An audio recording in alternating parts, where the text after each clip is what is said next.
ఉమ్మడి అనంతపురం జిల్లాలో నైరుతి రుతుపవనాలు ప్రభావం చూపకపోవడంతో రైతుల్లో ఆందోళన నెలకొంది. ఈసారి ముందే రుతుపవనాలు రాష్ట్రంలోకి ప్రవేశించాయన్న ఆనందం రైతుల్లో ఎంతో కాలం నిలబడలేదు. ఏటా జూన్ నెలాఖరుకు 60% మేర విస్తీర్ణంలో పంటలు వెతుకునే రైతులు ఈసారి 3% కూడా విత్తనం వేయలేదంటే పరిస్థితిని అర్థం చేసుకోవచ్చు. ఈసారి రాష్ట్రంలోకి రుతుపవనాలు 10 రోజుల ముందుగానే ప్రవేశించాయి. ఈ ప్రభావంతో మే నెలాఖరు, జూన్ తొలివారంలో ఉమ్మడి అనంతపురం జిల్లా వ్యాప్తంగా భారీ వర్షాలు కురిశాయి. జూన్ 10 తర్వాత చినుకు జాడ లేకుండా పోయింది. అక్కడక్కడ చిరుజల్లులు కురుస్తున్నా సెంటీమీటర్కు మించి వర్షపాతం లేదు. శాస్త్రీయంగా పరిశీలిస్తే ఈ సీజన్లో జూన్లో సాధారణ వర్షపాతం వచ్చినట్లు గణాంకాలున్నాయి. క్షేత్రస్థాయిలో మాత్రం అందుకు విరుద్ధమైన పరిస్థితి నెలకొంది. లాస్ట్ టైం కూడా మనం సేమ్ ఇదే సిచ్యువేషను, మబ్బులు పట్టడము, గాలి రావడము, తేలిపోవడము జరిగింది. జూలై 15 తర్వాత నుంచి ఆగస్ట్ నుంచి అప్పుడు రెయిన్స్ పడినాయండి.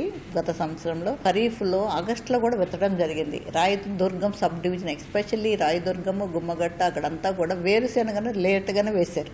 అంటే అప్పుడు రెయిన్స్ పడినాయి. జూన్ ఫస్ట్ వీక్లోనే వర్షం పడింది మొత్తం. ఆఫ్టర్ 10th తర్వాత నుంచి మనకు వర్షం లేదు సార్. వెరీ రేర్ అనమాట.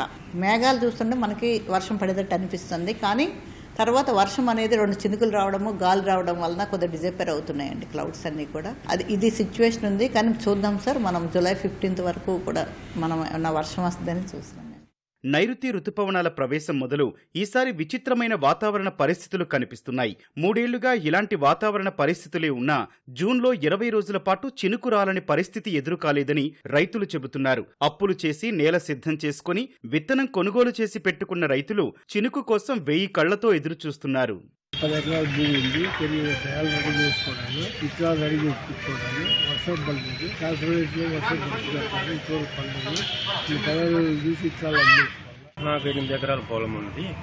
ఋతుపవనాలు మే నెల లాస్ట్కే వచ్చినాయి, కానీ ఇంతవరకు పొడి చినుకులు తప్ప పూరా పదును కాలేదు. మేము వేరుశెనగ విత్తనం కోసం అన్నీ రెడీ చేసుకున్నాము. వేరుశెనగ విత్తనాలు విత్తుదామని చూస్తే పదునే కాలేదు. వేల కొద్ది డబ్బులు ఖర్చు పెట్టినాము. ఇప్పుడు ఈ నెల ఇంకా 20 రోజుల లోపల వర్షం పూరా పదును కాని పక్షంలో విత్తనాలు రిటర్న్ మిల్లర్లకు అమ్ముకోవాల్సిన పరిస్థితి వస్తుంది. కనీసం కంది చేసుకుంటామంటే కూడా పదును కావడం లేదు. అధికారులు ఏదైనా ప్రత్యామ్నాయం పంట కానీ లేదంటే రైతుకు ఏదైనా తగు సూచనలు కానీ చేయవలసిందిగా కోరుతున్నాం. గతేడాది విత్తుకున్న తొలి రోజుల్లో మంచి వర్షాలు కురిసినా పంట కీలక దశలో ఉన్నప్పుడు బెట్ట పరిస్థితులు ఎదురై రైతులకు నష్టం వచ్చింది. వేరుశెనగ రైతులకు పెట్టుబడి ఖర్చులు రాక తీవ్రంగా నష్టపోయారు. అందుకే ఈసారి రైతులు వేరుశెనగకు బదులు కంది సాగుపై దృష్టి పెట్టారు. వ్యవసాయ శాఖ అధికారులు కూడా పంట మార్పిడి చేసుకుంటే మంచిదని చెబుతున్నారు.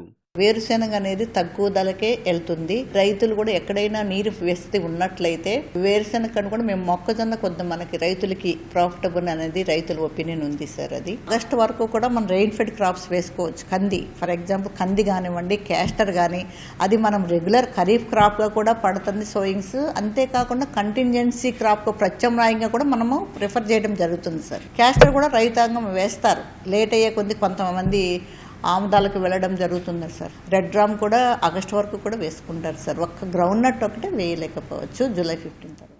ఉమ్మడి అనంతపురం జిల్లాలో కరువు నివారణ పేరుతో 2 దశాబ్దాలుగా ప్రభుత్వాలు వేల కోట్లు ఖర్చు చేసినా దాని ఫలితాలు క్షేత్రస్థాయిలో కనిపించడం లేదు. వర్షాభావ ప్రాంతాల్లో శాస్త్రీయ మార్గాల్లో చర్యలు తీసుకుంటే మంచి ఫలితాలొస్తాయని నిపుణులంటున్నారు.